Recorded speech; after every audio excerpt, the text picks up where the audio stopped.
Good day. Today, we'll talk about cultural relativism and ethnocentrism. But before we start, let's have a short quiz to test your knowledge regarding these two. Without further ado, let's get this video started.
So for you to explain the importance of cultural relativism in attaining cultural understanding, let's now proceed to our discussion.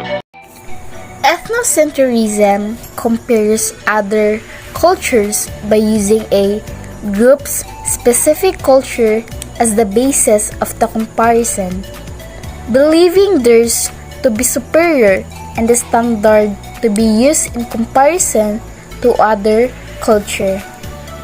Ethnocentrism is a term applied to the cultural or ethnic bias, whether conscious or unconscious, in which an individual views the world from the perspective of his or her own group, establishing the in-group as archetypal and rating all other groups with reference to this ideal.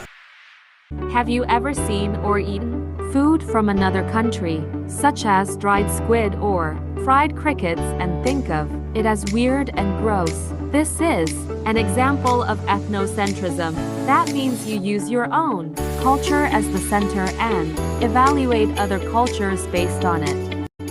Cultural relativism is an ability to understand a culture and not making any judgment by comparing the standard of one culture.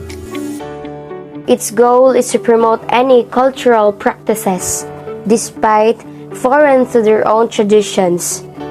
The concept about cultural relativism with its norms and values are derived within a specific social context, which means there's no absolute standard of good and bad, and which also means the decisions of judgment of what's right and wrong are decided individually, as well about opinions or ethics that are subject to each individuals within their culture.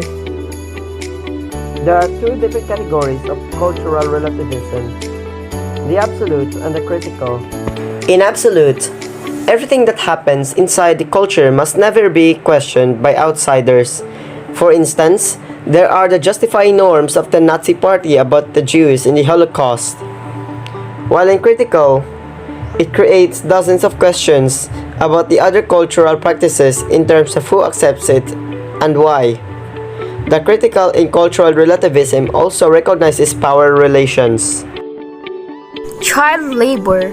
Whereas developed nations tend to see child labor as inappropriate, people in developing countries often see it as a necessity for family survival. Diverse marriage arrangements.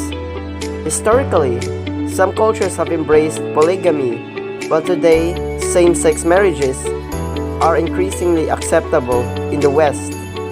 Cultural relativism would observe but not judge each culture's approach to marriage. Public breastfeeding. Suspending judgment of another culture's approach to public breastfeeding is an example of cultural relativism. Public breastfeeding is considered culturally acceptable and normal in some cultures and offensive in other cultures.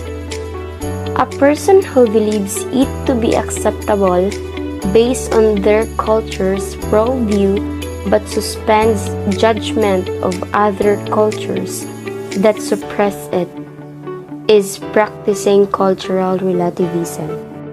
Hand holding.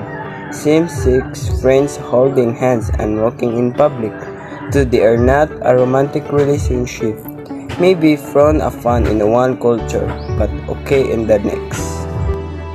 As a final thought, the cause of concern today is the fact that the ethnocentric attitude is still present in many individuals. They shouldn't be ethnocentric because this bars them from associating or relating with people belonging from other more diverse cultural roots.